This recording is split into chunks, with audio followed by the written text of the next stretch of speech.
Hey, and welcome back to another video. In this video, I want to discuss what is the aim of being married and where do couples get lost. I see this every day with working with couples where they get lost. And in order to explain that, I'm going to explain the three types of marriages that exist in today's world and the type of marriages that we should be trying to avoid, and the one type of marriage that we should all be aiming to create. If you like this video, please like it and please subscribe to the channel to get notifications on all future upcoming videos. So as I said in the intro, there are three types of marriages that exist. I call it the marriage scale. And at the end of the day, there's only one type of marriage that we should be aiming for, and that is the one at this far end of the scale, and we should be trying to avoid any other type of marriage, the other two types, which are on the other side of the scale. And typically couples are getting lost further along down this scale, and they're not getting this type of marriage that exists at the far end of the scale, which is true marriage. And we're going to discuss what are those characteristics and the kind of characteristics that we should be avoiding in our marriage. So let's explain what they are. Let's start with the first type of marriage at this end of the scale that we should definitely be trying to avoid. Now, that first type of marriage is called what I call divorce marriage. Now, a lot of people look at me whenever I share this in my workshops. Joe, what do you mean divorce marriage? That doesn't make any sense. You're either married or you're divorced. How does that work that you can be divorced and married? And it works like this. They're married only because they can't get divorced, or they believe or feel they can't get divorced. They really want to get out of the relationship, but they can't for whatever reasons. They feel divorce will be too hard on the children. Whether or not that is true or false is a conversation that needs to be had at some point. Or maybe it's financially. Maybe it's just financially too tough for them to separate and have two separate homes.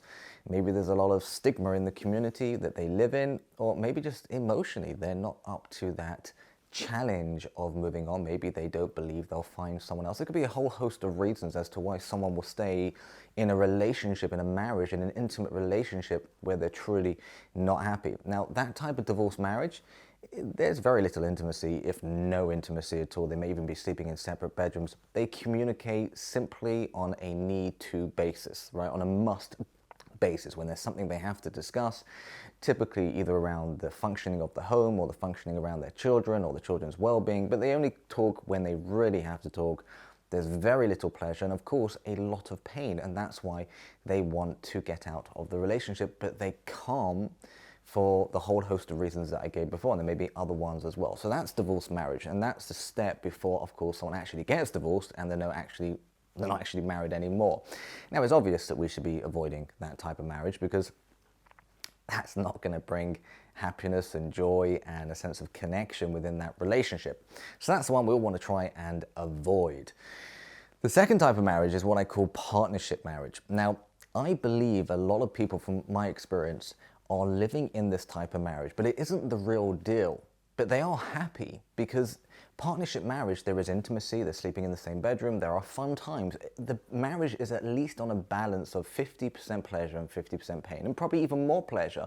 They go on holidays together, they may even go on date nights, they have fun together as a family. There is elements of pain, of course, involved, but they're not necessarily thinking about divorce every day. They don't feel trapped in the relationship. They are happy. The problem is, and this is what's lacking in partnership marriage, is it's just a partnership. They are living together for an outside purpose. And typically in partnership marriage, a lot of the times the focus on the relationship between the husband and wife, between the people who are in an intimate relationship, the focus is typically on the children. Their whole relationship exists and they communicate and spend time together around something external to each other, which is their kids. It's all about functioning. It's all about, you've got to do this and I've got to do that and we've got to do this together. But it's not about each other. There's an absence of each other in the relationship. So they're communicating and they're getting along and they're being intimate, but it's very much on a functioning level because we've got to do these things because we've got kids and we both need intimacy, so we've got to do it, and we're happy within the relationship. But it's not a relationship. No one signs up to be in a relationship or an intimate relationship where us two, we don't really exist. It's all about something external. It could be they're just in it together for the mortgage, but typically it's for the children.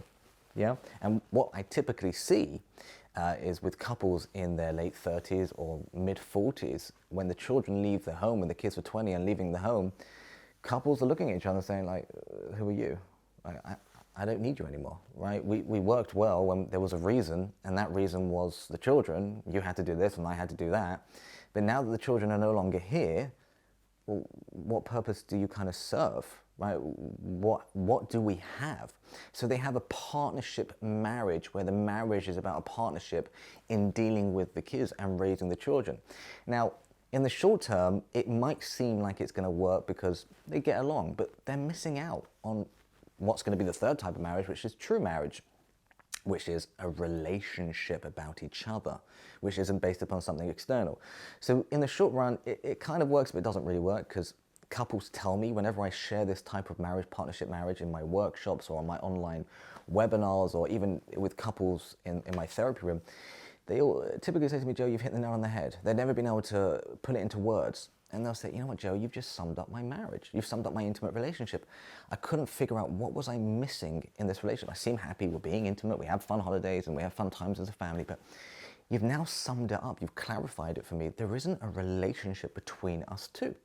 It's a relationship to function for an outside external purpose, which typically is the children. But in the long run, it's disastrous. Short run, it kind of works, but it doesn't really work because you're missing out on what marriage really is. But in the long run, it is disastrous, because once the children have gone, you're now stuck with someone who you've got no relationship with. And there's no external source anymore, or external purpose that binds you together, because the children are going to go off and they're going to live their own lives, right? Just a fact of life. When children leave the home, they will go and build their own life. You're still going to have a connection with them, but they are going to be living their own life, right? So we're not going to have as much input, or there's not going to be so much time and energy put into it as much as when they're living in the home with their parents. So short term and long term, it just does not work. Couples may seem happy, but deep down in their gut, in their core, in their stomach, in their soul, they really desire more. And a lot of the times couples don't know how to express what it is they want. And what it is they want is the third type of marriage, at the other end of the scale, that we should all be aiming for. And I call it just marriage, or true marriage, or the real deal. And that is as follows, that marriage is a relationship between two people. Now, of course, in a real marriage, you've got to have a functioning side to it, especially if you're having kids, right? Someone's got to do the cooking, someone's got to do the cleaning, someone's got to bring in the money, someone's got to take out the rubbish bin, someone's got to sort out the car insurance, of course. But that's not why they're together. They're there to go on a journey together. That's what marriage is. I'm going to go on a journey with you. And what that entails is, I'm going to know you. I'm going to find out your fears. I'm going to find out your aspirations, your dreams. I'm going to find out what's really important to you. I'm going to be there for you.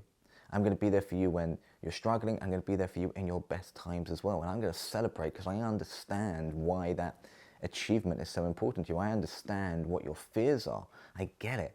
You're entering each other's worlds. You know each other's worlds. You're on this journey together, literally in the physical and emotional and spiritual sense. You're holding hands together. You're in this together. Now, of course, again, you need a functioning home. Things have to function.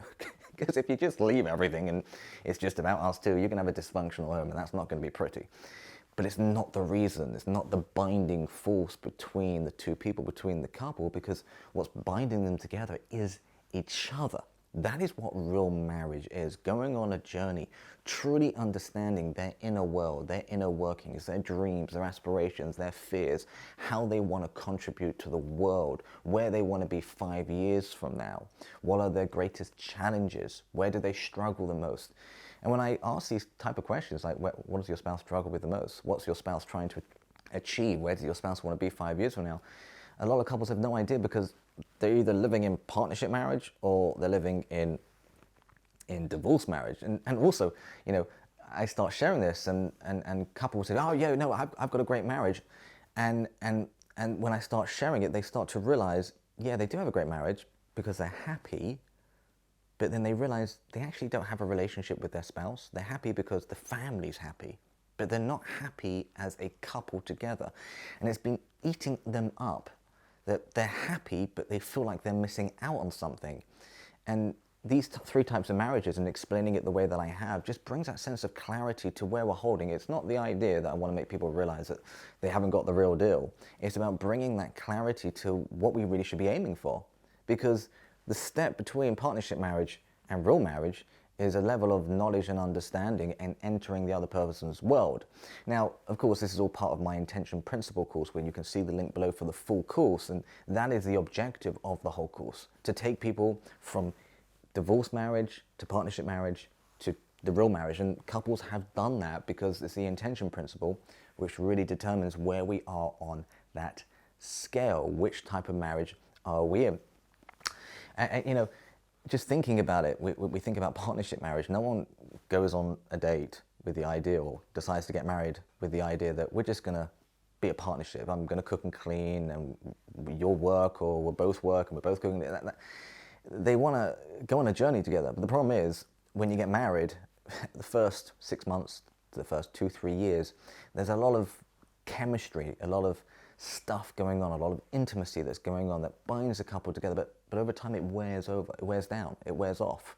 And that natural force that draws a husband and wife together, or two people together, is going to wear down after a while. And as that's wearing down, typically a couple's responsibilities are increasing. Their financial situation is probably going to increase as they want to try and buy a house, or they're having kids, which increases a lot of stress and increases also the financial responsibilities of a couple. So as that natural chemistry is dying down, the responsibilities increase, which a lot of the times is therefore pushing couples into a responsibility type of marriage, which is, okay, what are you going to do? What am I going to do?